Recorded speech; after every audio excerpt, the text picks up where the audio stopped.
Hello ladies and welcome to 2021. I am so excited to be back and recording some videos for you guys. 2020, what a year. It was a bit of a roller coaster, I think, for a lot of us, and a lot of things perhaps didn't go to plan for many of you, myself included, but I'm really excited to be here now in 2021 for hopefully what is going to be an amazing year for a lot of us. So for this video then, I thought I would kick things off by sharing a bit of a debrief of what happened for me in my business and my life in 2020, including some of my achievements, some of my biggest lessons of 2020, and perhaps some of my failures as well, although I actually hate to use the word failure. Lessons, we will call them. So I think I want to start this actually by sharing with you guys some of my biggest wins from the past 12 months. Before I do, I just thought I would point out my house doesn't normally look like this little display that I've got going on. My daughter turned 2, so at the time of recording this, we're just through the Christmas period, so Christmas and New Year. My daughter is a New Year's Day baby. I mean, poor thing, to have sort of all of the celebrations crammed into one part of the year. Poor parents as well, actually, having to get up on New Year's Day to open presents again.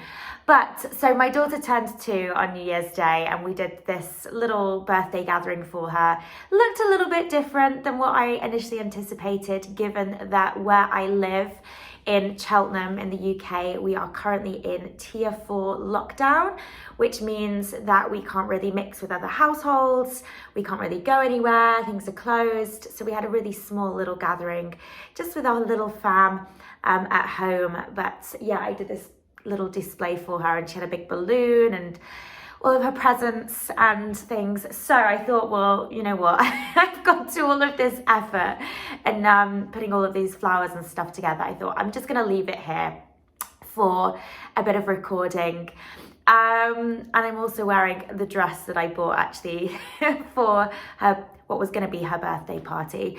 But yeah, let's get started then. I'm gonna start with my biggest wins, my biggest things that I wanted to celebrate for 2020. First and foremost, if you aren't already aware, I am currently 8 months pregnant. So I'm due my second child. Actually, I've been given the exact same due date as I was given for my daughter, Rafi. So at the time of recording this, I'm actually due in another just over 3 weeks. So that has to be perhaps one of my biggest celebrations of 2020, falling pregnant with my second child, which I'm super excited for.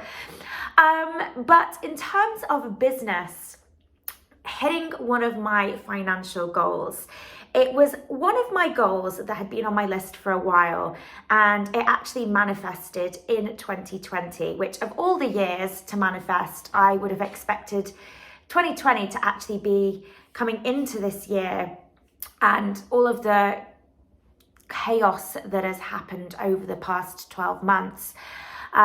It could have been quite a bad time for me in terms of business, in terms of finances and hitting my financial goals. But actually 2020 was the year where I hit one of my major financial milestones that I'd set for myself. I'd actually set it for myself the year previously, but didn't hit it, failed to hit it in the year previous. And that was hitting £1 million turnover in the space of 6 months.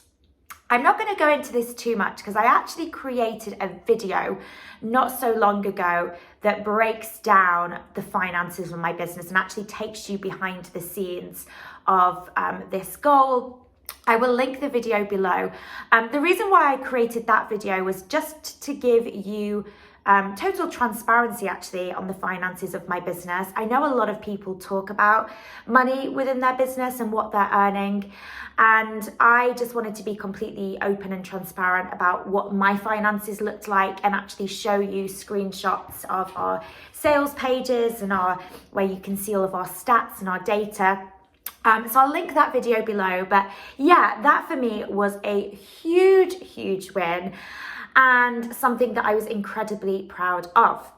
My other biggest achievement for 2020 was publishing my first book. And again, this was something that I originally hoped I would have published in 2019. I started writing it in 2019, around the time my daughter was born, actually. So I would actually use the time that I was breastfeeding to write. I'm going to do a separate video on this because I've had so many people ask me about how did I manage to churn out a book with a newborn. And yeah, a lot of it was actually the time when I was feeding her, where I would have this sort of cushion where I could kind of prop her on the cushion and she would feed. And I would actually type up a lot of my book on my phone, on Google Docs rather, on my phone. Again, I will create a different video on this, but getting my book actually published, so it's called Self-Love and Spiritual Alchemy. If you've not yet picked it up, it is available on Amazon. I will also link that down below, shameless plug. But yeah, getting that finally published has been a goal for mine for many years. So I was super proud of myself to be able to actually achieve that in March of 2020.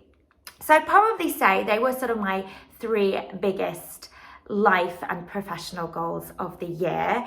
But let's talk now a little bit more about lessons. So let's just start with one of the lessons that I learned. And this was actually something I already knew, but I got a really good reminder of this lesson in 2020.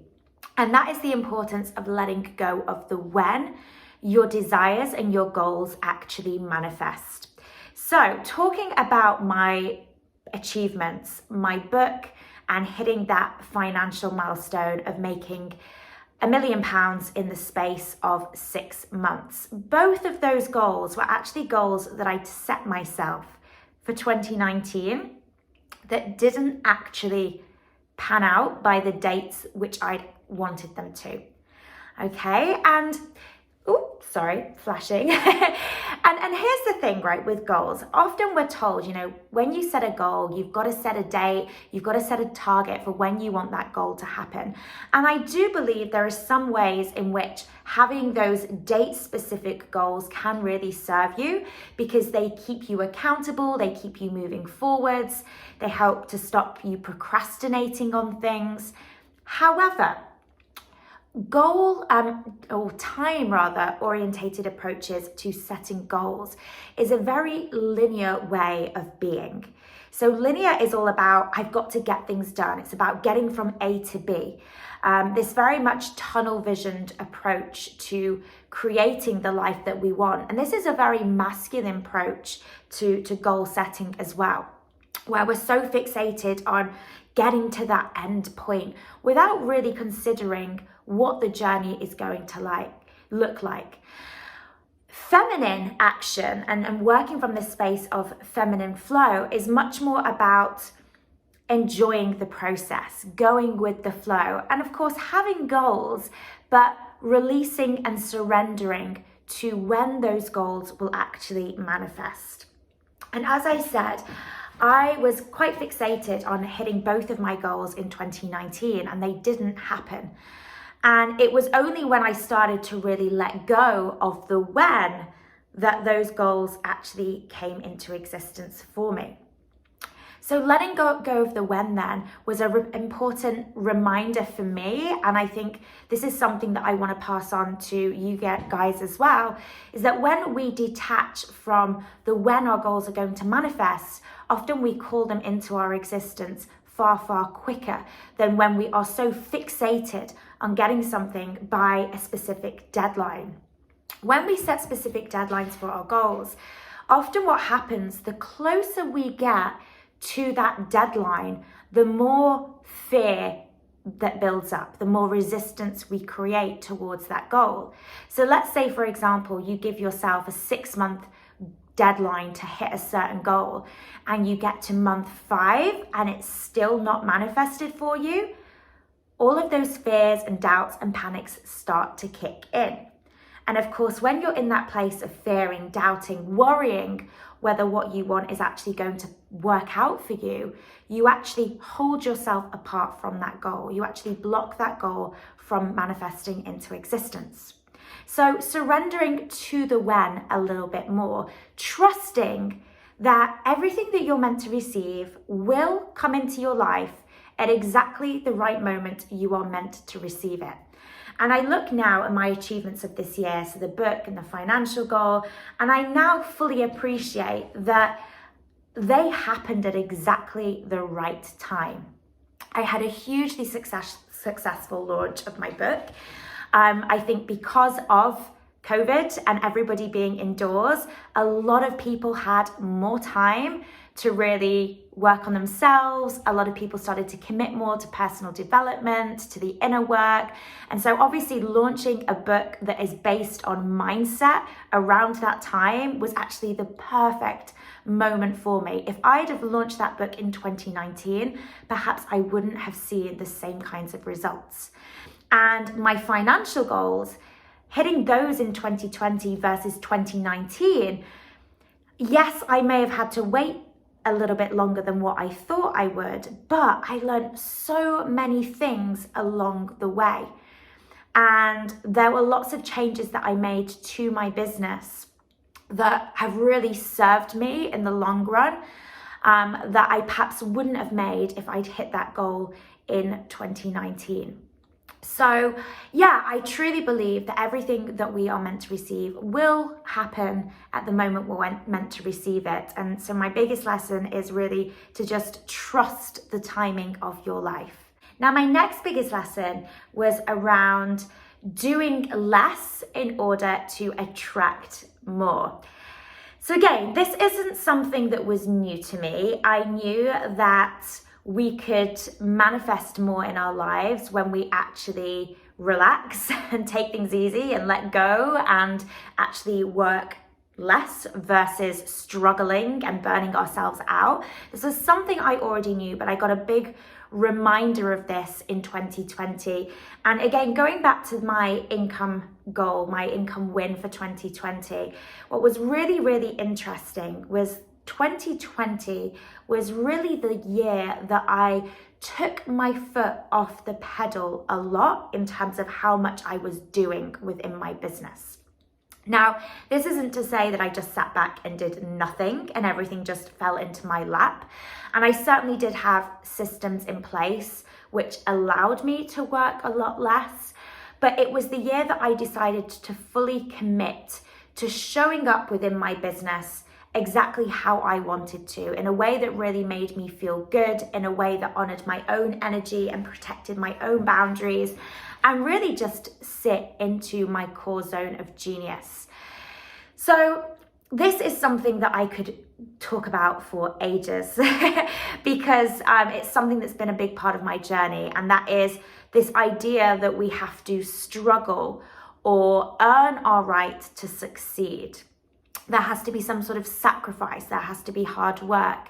And often this is tied into our false belief system. For me, working in corporate, where I would see people work incredibly hard to make it, incredibly hard to make money, and coming into my business, I had this belief system that said, you have to work hard in order to make this work. There has to be a struggle. You have to earn your right to succeed and make money. And of course, my belief system was reflected into my reality. You know, whatever we believe, we are going to start creating within our experiences. So I was struggling in those early days of my business to make money. I was working really, really hard, burning myself out and feeling really exhausted in order to get my business off the ground. And it wasn't until I really started working through some of these beliefs that I started to be able to create success in a much more easy, fluid, and expansive way. Okay, and so 2020 for me was really when I stepped into this fully. So it was my most successful year financially, and it was actually the year that I did the least. And when I say I did the least, again, I don't mean that I did nothing. I don't mean that I was lazy. It meant that I worked in a way that did not actually feel that it was work, because I was so focused on my core zone of genius and actually doing the things that I loved, doing the things that I would probably choose to do anyway. So there was a few things that I had to have in place to make this happen. First of all, my business is set up in a way which allows for, there's a lot of automation within my business. So a lot of the behind the scenes runnings of my business works like a well-oiled machine. So having adequate systems and things in place, which just allows my business to run super smoothly. I am also not the only person in my business either. I fully see the value of bringing on other people that can support you in your business. Obviously, if you're brand new to business, it may not always be that you can just hire a team straight away. I certainly didn't. I was just me on my own for a very, very long time. But now I've got an amazing team behind me who support me in my business, my partner being one of those people. So he is very much on board in the business, and having that support means that I can really just focus on the things that I am good at, which is the coaching, the creating content, the connecting with our clients and our students in the Clique Academy. And they're the things that I really enjoy, and the rest of the business can run smoothly. So yeah, 2020 then for me was really about avoiding the struggle, avoiding the burnout, recognizing where I was pushing or forcing myself to work. So let's move on to the next lesson then that I learned. And again, not something that was new to me, but I got a really powerful reminder of this lesson in 2020, and that is the importance of surrendering to what you cannot control. So I found out I was pregnant in about, I think it was about May time, or no, April maybe, of this year, of 2020 rather, just around the same time that I'd decided to launch my podcast.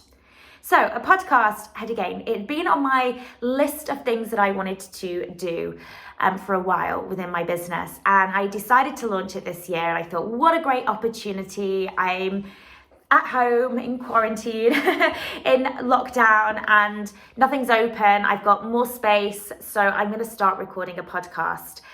I fell pregnant, and trimester 1 hit me like a ton of bricks.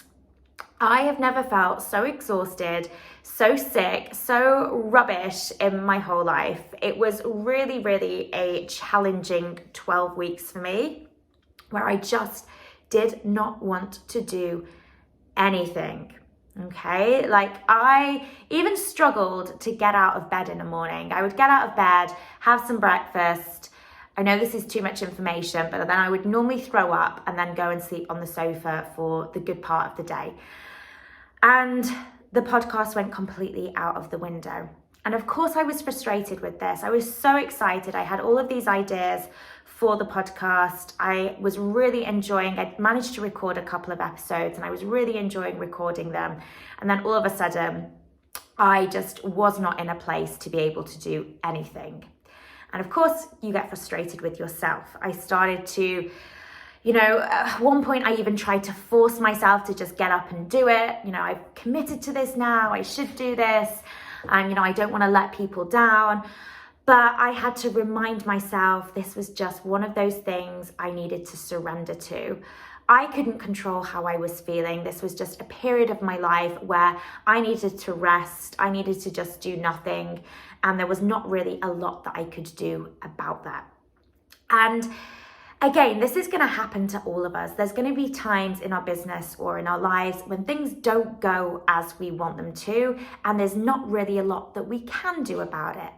And sometimes when we try and force things to happen and go against how we're actually feeling, it's never actually going to get us to where we want to be anyway.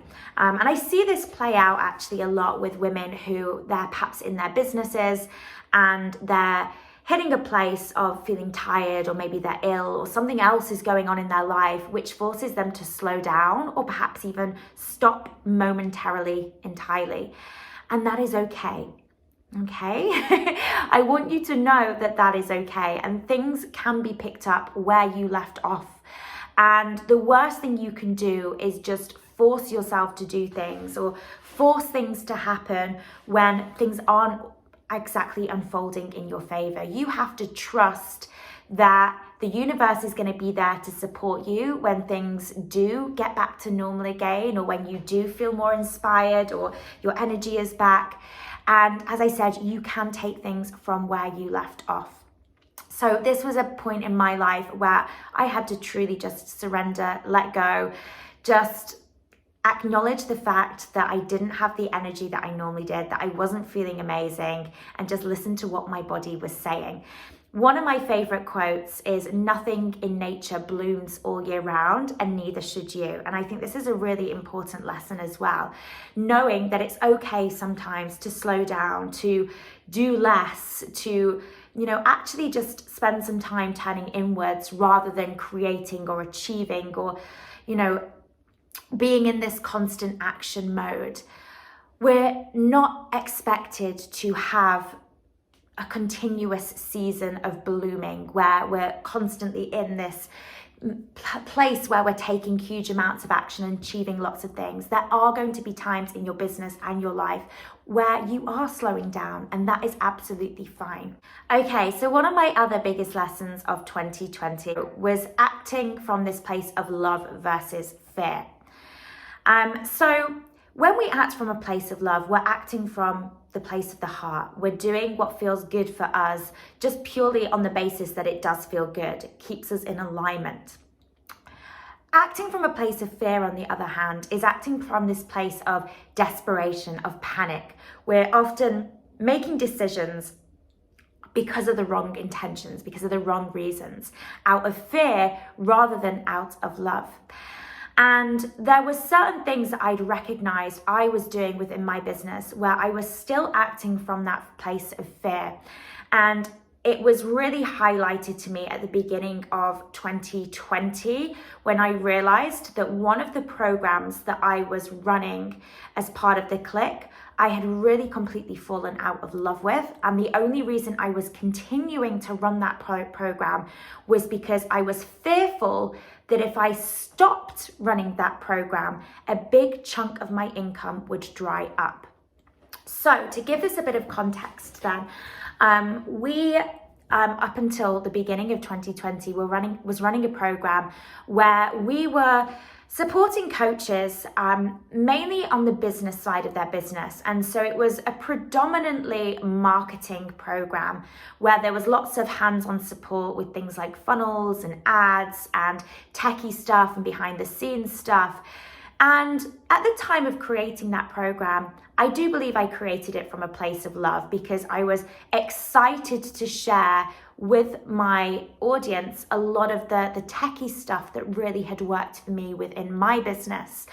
And so what that program looked like, it looked like different experts coming in to support our clients with, as I said, a lot of the funnels and the techie behind the scenes stuff. And then I started to realize that actually that wasn't really my biggest passion. So the other main program that I run as part of the Clique is the Clique Academy, which is our coach training program where we train women to become coaches. We also support them a lot on the business side of things as well. But a big part of that program is certifying coaches, supporting them in really becoming a coach and taking them through those very early stages of their coaching business. And that program for me, the Clique Academy, was the thing that really, really made my heart sing. That was the thing that I was most passionate and proud of. And just seeing the program we developed within the Clique Academy just really, set my soul on fire. And so comparing how I felt about the two different programs, it was very, very clear where my heart lay. It was with the Clique Academy and what we were achieving in that program and just how amazing it was. And I started to fall out of love with this different way of working with our clients. But again, I was continuing to offer that program because I was scared that, if I let go of this program, that's a huge chunk of my income that I'm going to be giving up. So at the time, it was roughly around 50-50 split between the Clique Academy and this other program. And I thought, well, if I just let this go, that's letting go of 50% of my income. And again, if I was to have continued with that program, running it, I wouldn't have been acting from a place of love. I would have been very much acting from a place of fear and panic and desperation. So acting from a place of love then, what did that look like?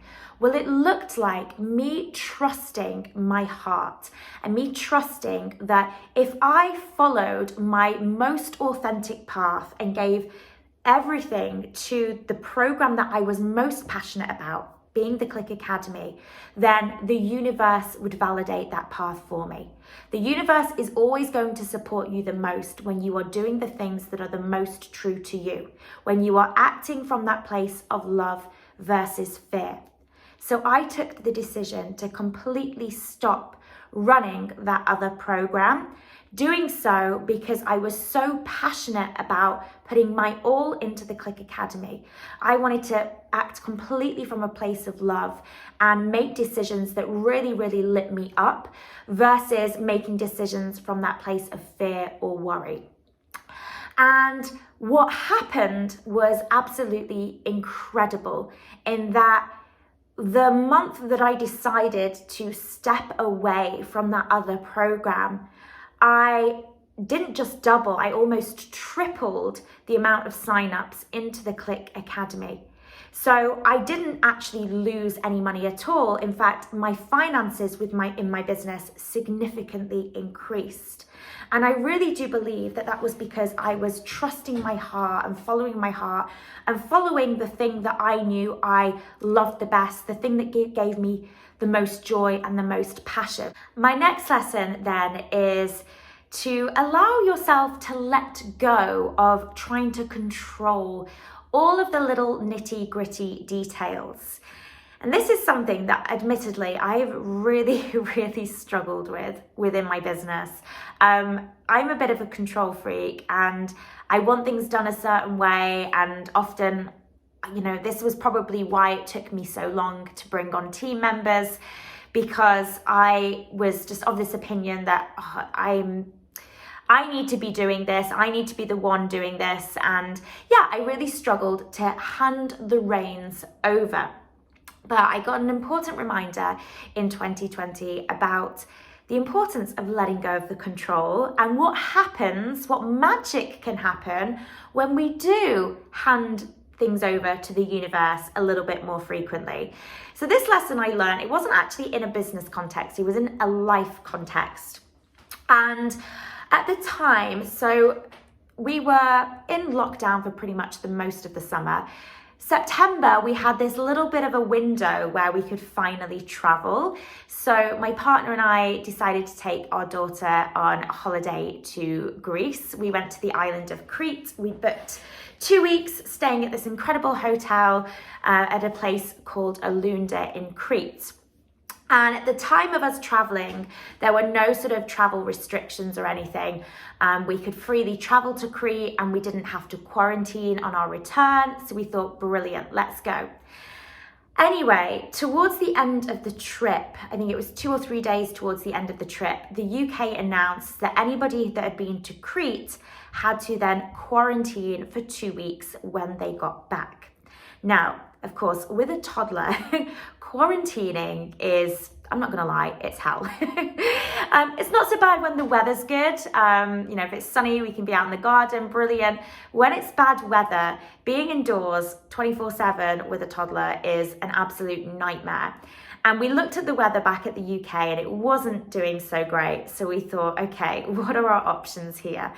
So what we decided to do was we decided to extend our trip. Rather than going home and quarantining for 2 weeks, we decided to extend our trip and do an extra 2 weeks on a different Greek island, which didn't have the quarantine restrictions.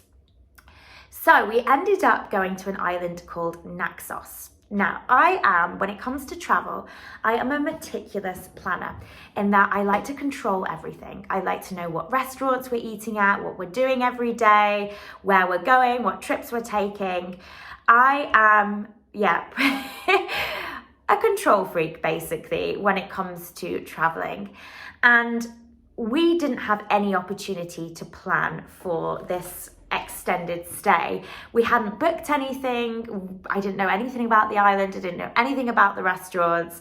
And so this was a time when I just had to completely let go of all control and go with the flow. And I can tell you now that was 2 of the most amazing weeks I have ever spent on vacation. This whole idea of not knowing what's going to happen next, not knowing where you're going to be staying or where you're going to be eating or what's going to unfold for you, it can often make people feel a bit uneasy, but it can also be the most magical thing if you allow it. And this is the thing, when you are manifesting, when you are trying to create experiences or attract things that you want into your life, it is not your responsibility alone to create the outcomes you desire. It is a process of co-creation with the universe. You and the universe are working together, but that can only happen if you give the universe space to work its magic. And when you are trying to control every tiny little bit of the process, all of the nitty-gritty details, you don't give the universe any space at all to work its magic as well and to get involved in the process. So for me, that time I spent on Naxos, because I just didn't have the ability to control anything, because it was just, very much a last minute decision. We hadn't planned anything or booked anything. We didn't know where we were going to be staying. But it was the most magical experience, and the places we ended up staying at, the restaurants we stumbled across, the people that we bumped into, the whole experience was just so amazing. And I truly believe that's because I allowed myself to just give the universe a little bit of rein, give it a little bit of control, allow it to work its magic as well, and to see what surprises it could send my way. And this is something that we can also apply to our businesses as well. Yes, you might want to control all of the nitty-gritty details of the business, or what you need to be doing and when, or how things are going to unfold for you. But you have to trust that the universe is also supporting you as well. And it's going to send you people, opportunities, experience, things that you perhaps never even anticipated. So just remember that getting to your goals is not just your responsibility alone. Now, I've got one very final lesson that I learned from 2020. And again, this is something that happened to me outside of a business context, but it's something that I can really apply to my business for 2021. And it is, again, the power of your mind to change your circumstances even when it feels like nothing is working in your favor. So the context of this then, I am currently now sat in my home that has been very newly renovated. And it was a process that we were able to start, it was actually around sort of August time in 2020 that we started those renovations. And originally I thought I was going to be in the house and it was all going to be done by October. So we were staying at my mother-in-law's. She very kindly allowed us to stay with her, but our stuff was everywhere. It was chaos. It wasn't just a small renovation. It was literally the whole house was being redone. So we were told we were going to be in October. Fast forward to November and we are still not in the house, and there were so many things that had gone wrong along the way. So many things that we just didn't anticipate would happen that just delayed the whole process. So we got to November and I'm obviously getting more and more pregnant as well. I'm really just wanting to get into the house and start nesting and start organizing my stuff. And we were living out of a suitcase and obviously having my daughter as well running around. I just wanted to get myself organized. So November started to creep through and I was asking my partner, when's it going to happen? What date do you think we're going to be in by? Please tell me we're going to be in by, December at least, so we can spend Christmas in the home, and the baby's due in January, so I can get myself organized for our new arrival. And I remember the day he took me to go and see the house, and I got there and I just burst into tears because it was just a building site still. I was like, oh my goodness, this looks so far off from being complete. How on earth are we ever going to be in there before the end of the year? I just couldn't see it. Like, it was concrete on the floor still. Like, it was, it just looked way beyond from being finished. And at this moment, I reminded myself that our physical experience or our physical reality, what we are seeing, if we're only seeing what is in front of us rather than seeing what we want, we're just going to create more of the same thing. Okay, and so this can actually happen when maybe it's in a different context that you're experiencing something that you don't want. If the only thing that you're focusing on is the thing in front of you, i.e. the thing that you don't want, you are just going to create more of that. So the day I went to see my house then, and I saw this complete building site, I came away and I started to think to myself, okay, at this moment, I can choose to focus on my physical reality and what I've just seen, and that reinforcing my beliefs that things aren't going to be done in time and we're not going to be in the house before the end of the year. Or I can start to choose to focus on the house being completed, the house being finished, and us moving in within the next few weeks. And so what I decided to do is obviously choose the latter and spend a whole week just really coming back to the vision of the house that we were building, reconnecting with the finished product, and really visualizing and imagining the house how I wanted to see it, rather than thinking about how the house actually looked. So I'd come back to the vision of, everything being finished, the floors, the walls, all the furniture in, the place looking exactly how I wanted it to look. And I just spent a week really just connecting with that vision, to the point where I would feel as if it was already my reality. So I'm not just talking about thinking about and having these sort of snapshot images in my mind. I'm talking about opening up the front door. I knew what the smell smelled like of the house. I could hear my feet as they walked over the floor. I had this experience where I walked into the kitchen and I knew what it would be like to actually be in my kitchen cooking or making a coffee or whatever. I knew how it would feel to flop down on my sofa in my brand new living room and, put the TV on.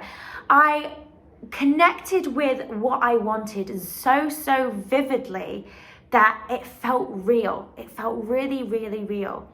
And what was absolutely amazing, so I spent just a week and didn't do anything other than really kind of committing to this vision of the house that I wanted. And again, this is where manifesting can often feel like magic, because it just feels like sometimes things that perhaps were once felt so far removed from your existence can actually come into your life so much quicker when you use the power of your mind. So after this week, we went and my partner said to me, he's like, look, Danny, I've got something that I want to show you. He's like, I'm going to take you back to the house again. And he took me back to the house, and admittedly, when he first opened the door, I was like, doesn't really look much different. It's still a building site. And then he started to point out, he was like, well, actually, if you look, like the floor is down, it's just covered at the moment. And a lot of the stuff that you're seeing is just like equipment and tools that they're going to be removed. But actually, if you look at, the details, he's like, most of this is done. It's really, really soon to completion. And it was a week after that we were actually given the go ahead that we could finally move back in. So what looked initially like something that would be months and months and months before we would be able to move into it, it actually ended up playing in my favor a lot quicker than I imagined. And so by the first week of December, we were in our new home. I was able to put up my Christmas tree and start nesting and start getting into the festive spirit. And it perhaps happened a lot sooner than what it would have done, because I really do believe, and this is because I used the power of my mindset, I was focusing on what I wanted rather than focusing on what I didn't want, which was the physical reality I was seeing. And this can be applied to a lot of things in your life. If you don't like what is in front of you, if you are focusing on something in your physical world right now that you do not want to be experiencing, how can you switch your attention to focus more on what you do want? So it might be your physical reality is going to a job that you don't love. You hate your job, or you're doing work that you don't love. Rather than thinking more about that, how about starting to give more of your thoughts and attention to work that you do love, thinking about the business you want to build or the life that you want to create? We have the choice over what we're thinking at any given moment, and what we are thinking is then creating our future. So make sure you are directing your thoughts wisely. So I could probably go on for another hour or so talking about things I've learned and lessons and achievements and failures and setbacks and all of that lovely stuff for a lot longer, but I am completely mindful that this is already a very long video, so I appreciate if you've got to this point. But as I said, I'm so excited to be back in 2021 with you ladies and creating more content for you guys, hopefully lots more videos where I can share things that are going on in my life, my words of wisdom, which I hope will support you on your journeys as well. So thanks very much for being here, and I will catch you in the next video. Lots of love, ladies.